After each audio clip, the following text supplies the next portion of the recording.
Que l'Éternel nous sauve. Assurément, il vous sauvera.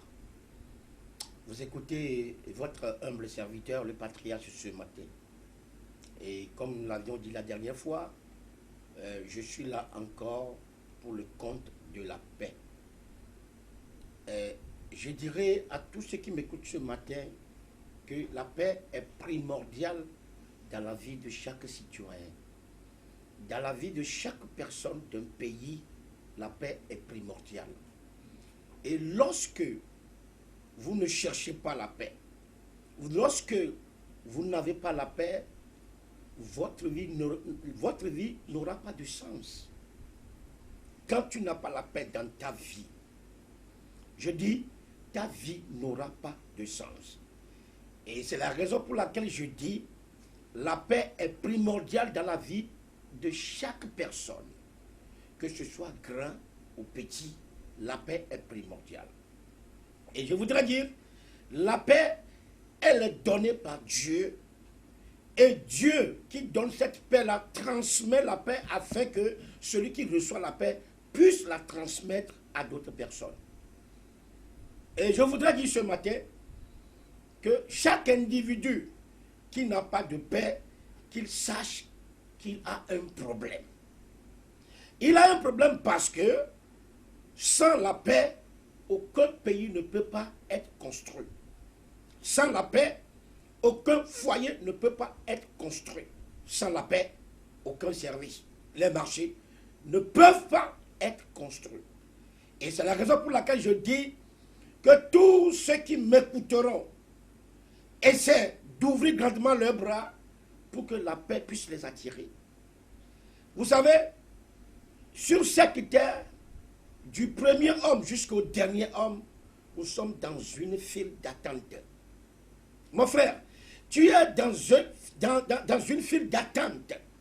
Il y a le premier et il y a le dernier. Si le monde contenait, je ne sais pas, 20 milliards, 30 milliards de personnes, le premier et le dernier sont dans une file d'attente. Il a été dit dans les Écritures, dans Ésaïe chapitre 9, la Bible déclare que un fils nous est né. Et la Bible, elle continue en disant, il est le prince de la paix. Lorsque vous ne vous donnez pas à ce prince de la paix, lorsque ce prince de la paix ne vous attire pas, vous n'aurez jamais la paix. Vous allez croire que vous êtes en train de vivre. Non. Le prince de la paix, c'est le Christ. C'est Jésus. Et lorsque vous ouvrez votre bras et que Jésus entre dans votre maison et que vous le recevez comme le prince de la paix, vous allez voir qu'il y a des enseignements que le prince de la paix commencera à vous enseigner. Il y a des enseignements que le prince de la paix commencera à vous imposer. Et lorsque vous recevez les enseignements-là et que vous les mettiez en pratique, vous allez voir que vous vivez comme quelqu'un qui aspire la paix, quelqu'un qui a pleinement la paix, quelqu'un qui devient un messager de la paix.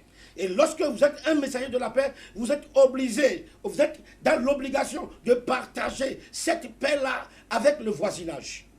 Et lorsque vous partagez la paix, la paix qui quitte votre maison, vous la partagez avec le voisinage. Le voisinage aussi ressent cette paix-là. Il acquiert cette paix-là et commence à pratiquer, je dis, à pratiquer les principes, les enseignements de la paix. Et lorsque vous et le voisinage et le quartier et presque le pays est en train de pratiquer la paix va avoir une base fondamentale du pays, du quartier, de n'importe où vous êtes, et vous allez voir que cette paix-là, la paix-là va s'augmenter. La paix-là va s'élargir. La paix-là va faire en sorte qu'il n'y en aura plus de bagarre. Même si le bagarre vient, vous allez voir qu'il y a toujours la paix-là qui va vous poser à faire la paix. Alors, je dis, nous sommes dans une file d'attente, le premier jusqu'au dernier. Et chaque minute qui passe dans ce monde, il y a une personne qui abandonne la terre. Chaque minute qui passe. Chaque minute qui passe, il y a une personne qui quitte ce monde. Tu ne sais pas si c'est celui qui est devant toi. Tu ne sais pas si c'est celui qui est derrière toi qui va partir ou c'est toi-même. Nous sommes dans une file d'attente dans ce monde. Mon frère, ma soeur, il serait souhaitable parce que tu fasses la paix avec ton frère. Il serait souhaitable. Il serait bon de faire la paix avec ton frère, avec ton ami, parce que tu ne sais pas quand tu quitteras.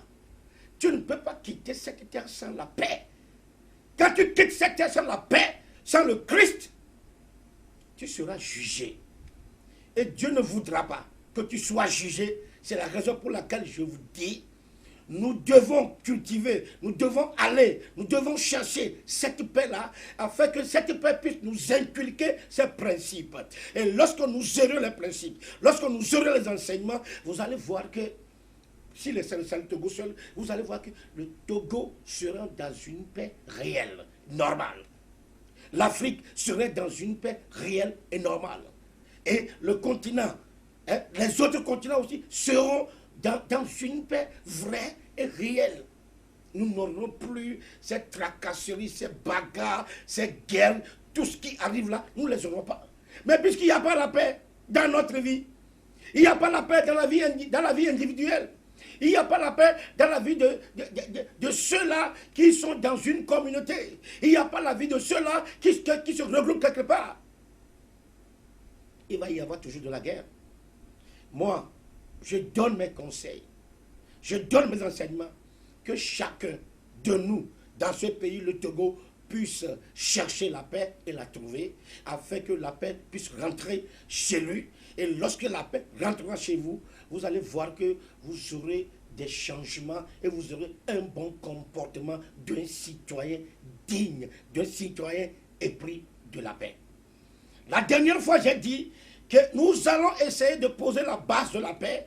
Après, nous allons commencer les principes, les enseignements des principes de la paix. Nous allons commencer à les enseigner et tous ceux qui apprendront ces principes-là et les mettront en pratique, vous allez voir que ceux-là deviendront réellement des ambassadeurs. Ils deviendront réellement des envoyés, des émissaires de la paix. Et ils seront ceux-là qui enseigneront à d'autres personnes ces principes de la paix. Je prie et demande à ce que Dieu de la paix, qui jaillit verticalement sur nous, soit avec vous, au nom puissant de Jésus. Amen.